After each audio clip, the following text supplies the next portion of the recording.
Yeah, and the way that I understand that, and this again is not dogmatic for the listeners, is my opinion, is in a very analogous way to the the angels that ended up on the rebellious army side through a draft or being in a territory that ended up being part of the attacking army.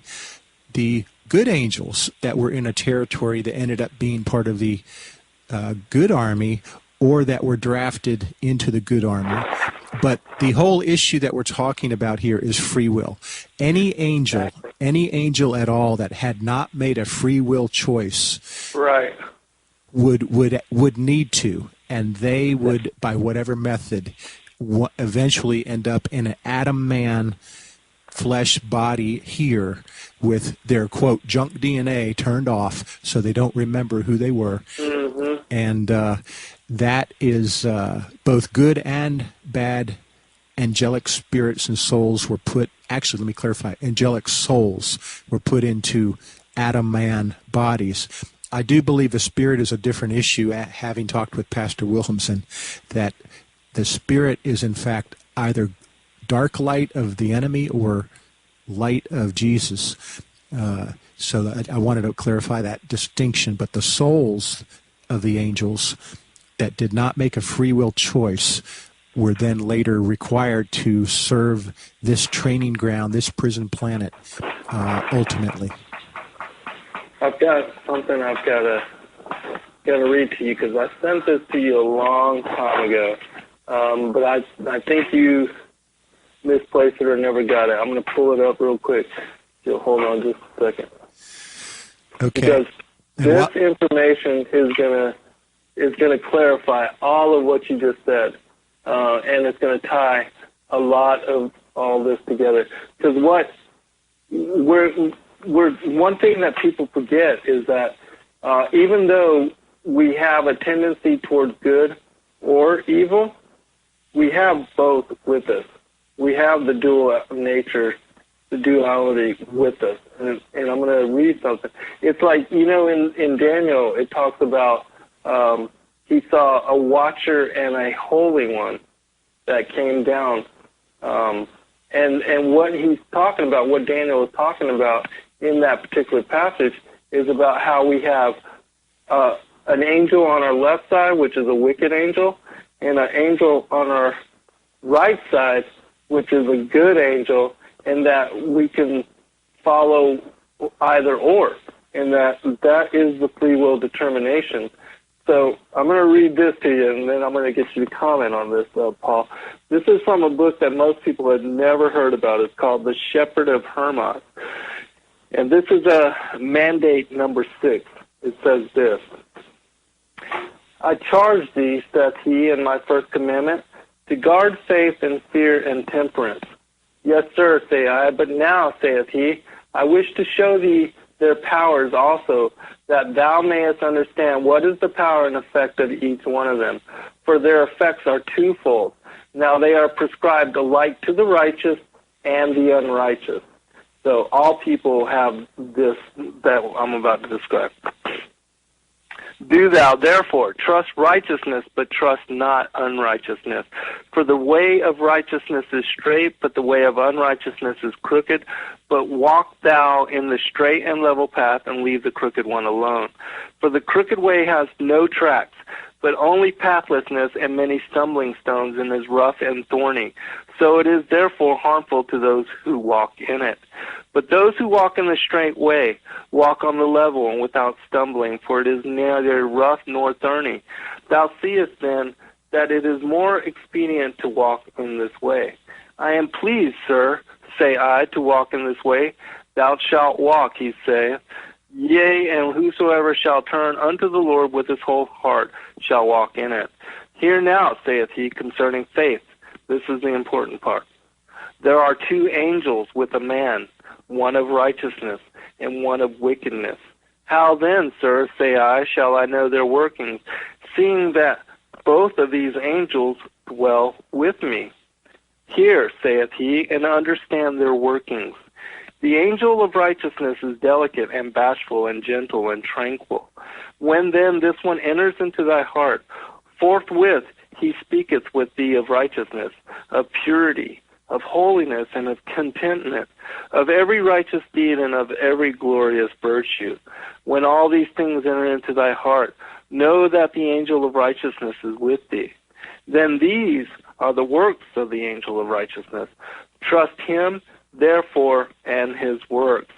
Now see the works of the angels of the wickedness also. First of all, he is quick-tempered and bitter and senseless, and his works are evil, overthrowing the servants of God. Whenever then he entereth into thy heart, know him by his works. How I shall discern him, sir? I reply, I know not. Listen, saith he. When a fit of angry temper or bitterness comes upon thee, know that he is in thee. Then the desire of much business and costliness, of many viands and drinking bouts, and of many drunken fits and of various luxuries which are unseemly, and the desire of women and avarice and haughtiness and boastfulness, and whatsoever things are akin and like to these, when these things enter into thy heart, know that the angel of wickedness is with thee. Do thou therefore, recognizing his works, stand aloof from him, and trust him in nothing. For his works are evil and expedient for the servants of God. Here then thou hast the workings of both angels. Understand them, and trust the angel of righteousness. But from the angel of wickedness stand aloof, for his teaching is evil in every matter. For though one be a man of faith, and then desire, and the desire of this angel enter into his heart, that man or that woman must commit some sin. And if again a man or a woman be exceedingly wicked, and the works of the angel of righteousness come into that man's heart, he must of necessity do something good. Thou seest then, saith he, that it is good to follow the angel of righteousness, and to bid farewell to the angel of wickedness. This commandment declareth what concerneth faith, that thou mayest trust the works of the angel of righteousness, and doing them may livest unto God. But believe that the works of the angel of wickedness are difficult, so by not doing them thou shalt live unto God. That's it. Wow, that's the Book of Hermes? Shepherd, the Shepherd of Hermes, mandate number 6. Hey, Brandy. Okay. Yeah, most people have never heard of this. Yeah, I think I read it before, but I guess I wasn't prepared for the understanding at that time. So what I'm hearing is there's at least 2 angels around us at all times. All times. But I'm also hearing that those angels can enter us in some fashion, or at least influence our thoughts and behaviors. Right. And we are to be aware of that. Of course, I think it's difficult, at least for me. Like, let's say I get angry at somebody driving in traffic. It's hard for me to just ignore the anger or whatever. But recognizing what it is, I think what you read doesn't give us necessarily a solution. It just explains the situation. Right, exactly. Well, here's the thing, is that when people become righteous or they start to walk on the path of righteousness, they think there's no wicked angels with them. But there's that wickedness, there's those evil thoughts in our minds, there's those behaviors of hatefulness and revenge and lust, and there's those things that are with us all the time. So we have these 2 angels constantly at battle with us, the free will, the determination, the consciousness that is in us that knows good, and the wickedness in us that wants us to commit sin and to do evil. So always, because a lot of times, especially for people that have mental challenges or mental problems, they hear both voices all the time, and they act on both of them. But what they have to discern is that one is an angel of wickedness and one is an angel of righteousness, and you have to learn which one to listen to and which one to ignore. Because if you listen to both, then you're going to commit both acts of goodness and acts of wickedness, and you're going to think you're just listening to your higher angel. when we have good and bad angels with us at all times contending. Okay. At this point, Zen, if it's a good time, do you want to continue on into the second age and the third age, and then I want to talk about the races? Sure. Well, basically, the second world age is going to be this 7,000-year timeline that is repeated over and over and over in many different scriptures. It keeps saying it over the 70 weeks of Daniel. It's always this particular timeline. And that once this particular harvest, as was mentioned in Matthew chapter 13, where the Lord said he's going to send the angels as the reapers, and that the wheat and the tares will be then separated, that we're allowed to grow up together, that this would be the judgment. This would be when the Lord returns and all the people of the world see the Son of the Man and the coming of the age. And then Satan and his fallen angels, they see the sign too. They see the condemnation coming. They're weeping and gnashing of teeth. Every knee shall bow, every tongue confess. All the books will be open. The book of life will be open. Determination will be set. Our own actions, words, thoughts, deeds will convict us, because it's not anybody but ourselves and our own actions and deeds and the things that were written in the book of life that are going to condemn us. Everything we do, we condemn ourselves. And so we're going to be judged according to all those thoughts, actions, deeds, and that we committed and, influenced and controlled while we're in the flesh and in these bodies during this second world age. And that those had already come prior, that had already passed away, that all the souls, of the dead will be given up at that time, and there will be a great jury, and everybody will be judged in that moment, in that day, and that everybody will know, all the sins and all the different things that each one of us committed, and the wickedness of each. So what you're saying, Zen, is the second age is really the 7,000 years from Adam's fall, and right. It culminates in this judgment that you're describing. Yes, and that judgment is laid out in Revelation 19. It's written about everywhere.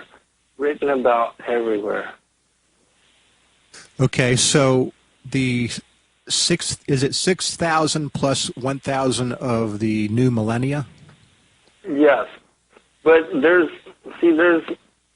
strangeness about that, about the new millennia, because the new millennia is connected to the first resurrection, and it's my opinion that the first resurrection occurred when Christ died on the cross and went down into hell, spent 3 days in Sheol, and then at that point took all the patriarchs, all of the righteous who were then confined to Sheol, because none of them went to paradise. They all went to Sheol. And he went down there and then took them all up into paradise and emptied hell. Took all of them up to paradise with him. And that's, in my opinion, the first resurrection. And I think that the 1,000 years, that the millennial reign, is when the patriarchs were in paradise with Yahushua, while the church is being established here on this planet, leading up to the time that the harvest, the judgment. Because it also talks about that after that harvest, that's the end of the second world age, and then the third world age is an eternal age. It doesn't talk about that there's 1,000 years of this millennial reign, and then there's another releasing of Satan, and then finally we go into the third world age. That doesn't make sense to me. So I know a lot of people see it that way, but I don't see it that way. So how do you see it then? Are we at the end of right now? Are we at the end of the 6,000 years, or are we at the end of the 7,000 years? I think we're at the end of the age, at the end of the 7,000 years. I think we're at the end of the total age, because the harvest is the judgment, is the day of the Lord, is when everything will be set right, And then after that judgment, when New Jerusalem is brought down, it's my opinion that that is when the third world age begins, and that's an eternal age. There's no end to that age. There's no more duality. There's no more suffering. The lamb will lay down with the lion. Everything will be back to being vegetarians. We'll all speak Hebrew again, the original language of the Adamics. And there will be a restoration to our bright natures. And the angels then will be judged. And a lot of those that have lived righteously in the flesh, they will be the ones that judge the angels. And the angels I'm talking about are the fallen angels that are about to be condemned and sent to outer darkness and about to be wiped out from existence completely. Because that's what it says happens. It doesn't say... I mean, I know a lot of people expect that after the judgment, we're going to spend 1,000 years, reigning with Christ in this New Jerusalem, and then after that, there's another rebellion. But, if you study with the harvest and with the judgment, that's finality. That's the end of the age, and that's also the end of evil and duality. There is no more suffering after that. So you're saying that when Christ comes a second time, that's the final event. That's it. And you believe that we're at that point now. It's not 1,000 years into the future. No. Okay. No, we're at that point now. In my opinion, we're already into the Great Tribulation, and that it will end. Because there's a whole sign. You know how it talks about in Revelation, there's a sign of the woman clothed in the sun with the moon beneath her feet and the crown of 12 stars? Well, that happens on September, on the Feast of Trumpets, on September 2017 or 2018, I believe. I'll have to look it up again, but it's an alignment in the heavens. The woman clothed in the sun is the sign of Virgo, and it's the sign of Virgo where she has a crown of 12 stars. There's this weird planetary alignment where there's these, all these different planets, including the moon, which is beneath her feet. And it only occurs at this one particular time. And it's at that time that it says that Satan looks up, and there's this great gnashing of teeth because he sees, when he sees that sign, that it's over.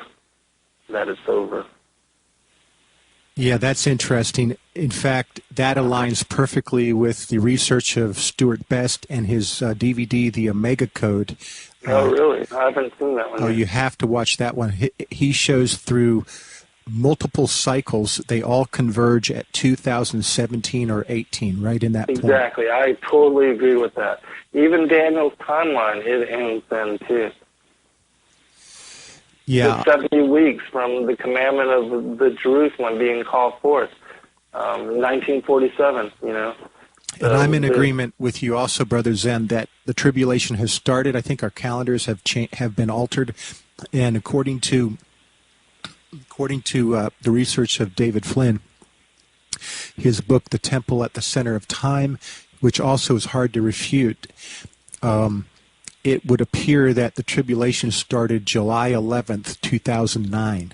So I'll have to look into that too. Which is interesting because that puts a 3.5-year point right at the end of 2012, beginning of 13. Right. So that would be the midpoint, and that would all align basically with some of the teachings. Right. Yeah, I think, and see, that's the beautiful thing. The Lord is really blessing us all with discernment. And I know a lot of these guys don't agree, specifically with our work that me and Dr. Joy do as far as the Lucifer and, being the father of Cain and all that, and that we're really ostracized for that. But I think a lot of the teachings are all coming into alignment. And I think also, too, that at some point the Lord's going to reveal to all these people that are, like the David Flynns or the others, about the correctness of the Cain line and the serpent seed, too. I think that many of them don't want to accept it and don't want to look into it because there's such controversy over it. And I don't know why that is. there's such controversy just over that one thing, but there is, but I think that many people are being led to that truth too.